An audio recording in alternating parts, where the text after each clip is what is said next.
الحمد لله رب العالمين والصلاة والسلام على سيد الأنبياء والمرسلين نبينا محمد وعلى آله وصحبه أجمعين اما بعد۔ دروس رمضان باب 13 رمضان اور تلاوت قرآن۔ اللہ تعالیٰ نے رمضان المبارک کو قرآن کریم کے نزول کا مہینہ بنایا۔ اس سے قرآن اور رمضان کا ایک دوسرے سے تعلق ظاہر ہوتا ہے۔ اللہ تعالیٰ نے فرمایا شہر رمضان الذی انزل فیہ القرآن ھدی للناس۔ رمضان وہ مہینہ ہے جس میں قرآن نازل کیا گیا جو ساری انسانیت کے لیے ہدایت ہے۔ سورۃ البقرہ آیت نمبر 185۔ قرآن کسی خاص قوم یا قبیلے کے لیے نازل نہیں ہوا بلکہ وہ ساری انسانیت کے لیے نازل ہوا ہے۔ لیکن یہ بھی ایک حقیقت ہے کہ قرآن کی تعلیمات سے پوری طرح فائدہ وہی شخص اٹھا پاتا ہے جو تقویٰ کی صفت سے متصف ہو۔ تقویٰ وہ بنیادی وصف ہے جو انسان کو قرآن سے ہدایت پانے کے لائق بناتا ہے۔ اللہ تعالیٰ نے فرمایا ذالک الکتاب لا ریب فیہ ھدی للمتقین۔ یہ وہ کتاب ہے اس میں کوئی شک نہیں کہ یہ اللہ کی طرف سے نازل ہوئی ہے۔ یہ کتاب تقوی والوں کے لیے ہدایت ہے۔ سورۃ البقرہ آیت نمبر 2۔ متقی کون ہے؟ متقی وہ ہے جو اللہ سے ڈرے اور گناہوں سے بچے۔ حقیقت یہ ہے کہ قرآن کی رہبری سے وہی انسان فائدہ اٹھاتا ہے جو اللہ کے حکم کے مقابلے میں اپنی خواہشات کے چھوڑنے کا مزاج رکھتا ہو۔ اس کے برعکس قرآن کی رہنمائی سے اس شخص کو فائدہ نہیں ہوتا جو نفس اور شیطان کے راستے کو اپنا چکا ہو اور قرآن کے بتائے ہوئے راستے پر چلنے کے لیے تیار نہ ہو۔ قرآن سے ہدایت پانے کے لیے تقویٰ ضروری ہے اور روزہ تقویٰ پیدا کرنے کا ذریعہ۔ اس اعتبار سے روزہ اور قرآن میں تعلق بالکل ظاہر ہے۔ اللہ کے رسول صلی اللہ علیہ وسلم نے فرمایا روزہ اور قرآن قیامت کے دن بندے کے لیے سفارش کریں گے۔ روزہ کہے گا اے میرے رب، میں نے اس بندے کو دن میں کھانے پینے اور شہوتوں سے روکے رکھا، لہٰذا اس کے حق میں میری سفارش قبول فرما۔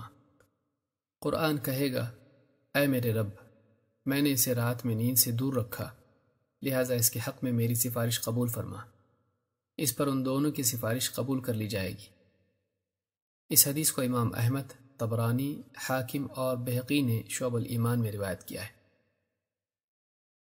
ابن رجب رحمہ اللہ فرماتے ہیں رمضان کے مہینے میں مومن کے لیے اپنے نفس سے 2 جہاد جمع ہو جاتے ہیں، دن میں روزے کا جہاد اور رات میں قیام کا جہاد۔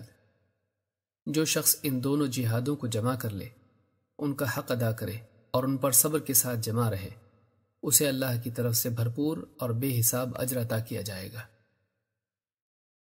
دن میں روزہ دار کھانے پینے اور شہوتوں سے اپنے آپ کو روک کر اپنے نفس کو تقویٰ کی تربیت دیتا ہے۔ پھر جب رات ہوتی ہے تو قیام اللیل کی لمبی لمبی رکعتوں میں قرآن پڑھتا ہے، سنتا ہے۔ دن کے مجاہدے سے حاصل شدہ تقویٰ رات کی نماز میں قرآن سے ہدایت اخذ کرنے میں مددگار بن جاتا ہے۔ رمضان المبارک قرآن کریم کی تلاوت کا خصوصی مہینہ ہے۔ خود نبی کریم صلی اللہ علیہ وسلم بھی رمضان میں قرآن کریم کی تلاوت کا خصوصی اہتمام کیا کرتے تھے۔ آپ صلی اللہ علیہ وسلم نے فرمایا جبریل ہر سال میرے ساتھ 1 مرتبہ قرآن کا دور کیا کرتے تھے، لیکن اس سال انہوں نے 2 مرتبہ میرے ساتھ قرآن کا دور کیا ہے۔ میں سمجھتا ہوں کہ اب میری وفات کا وقت آ گیا ہے۔ اس حدیث کو امام البخاری اور مسلم نے روایت کیا ہے۔ ابن عباس رضی اللہ تعالیٰ عنہ کی روایت میں ہے کہ جبریل نبی کریم صلی اللہ علیہ وسلم سے رمضان کی راتوں میں ملاقات کیا کرتے، یہاں تک کہ رمضان ختم ہو جاتا۔ نبی کریم صلی اللہ علیہ وسلم جبریل کے سامنے قرآن پڑھتے۔ اس حدیث کو امام البخاری اور مسلم نے روایت کیا ہے۔ ان دونوں روایتوں سے معلوم ہوتا ہے کہ بعض دفعہ نبی صلی اللہ علیہ وسلم پڑھتے اور بعض دفعہ جبریل۔ ابن حجر رحمہ اللہ فرماتے ہیں کہ معاملہ یہ تھا کہ دونوں میں جب ایک پڑھتا تو دوسرا سنتا۔ ابن رجب رحمہ اللہ فرماتے ہیں اس حدیث میں اس بات کی دلیل ہے کہ رمضان میں قرآن کریم کی مدارست اور اس کے لیے جمع ہونا اور اپنے سے بہتر حافظ پر اپنا یاد کیا ہوا قرآن پیش کرنا تاکہ مراجعت ہو جائے مستحب ہے۔ اس حدیث میں اس بات کی بھی دلیل ہے کہ رمضان کے مہینے میں قرآن کریم کی خوب تلاوت کرنی چاہیے۔ ابن رجب فرماتے ہیں سلف کا معمول تھا کہ رمضان میں نماز میں بھی اور نماز کے علاوہ بھی تلاوت قرآن کا اہتمام کرتے تھے۔ ابن عبد الحکم فرماتے ہیں کہ امام مالک کا حال یہ تھا کہ جب رمضان کا مہینہ آتا تو حدیث کی قرأت اور اہل علم کی مجالست سے بچ کر مصحف میں دیکھ کر قرآن کی تلاوت میں لگ جاتے۔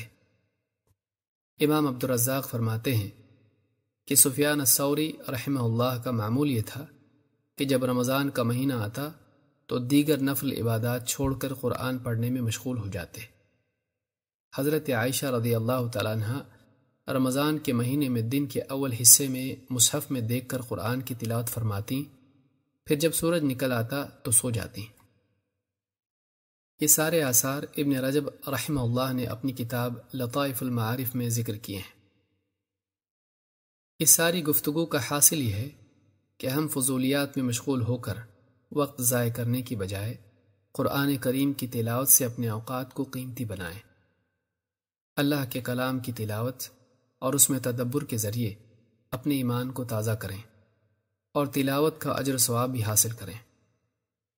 اللہ کے رسول صلی اللہ علیہ وسلم نے فرمایا، جو شخص اللہ کی کتاب میں سے ایک حرف پڑھے اسے اس کے بدلے ایک نیکی ملے گی اور ہر نیکی کے بدلے 10 گنا نیکیاں ہیں۔ میں یہ نہیں کہتا کہ الف لام میم ایک حرف ہے، بلکہ الف ایک حرف ہے، لام ایک حرف ہے اور میم ایک حرف ہے۔ اس حدیث کو امام الترمذی اور حاکم نے روایت کیا ہے۔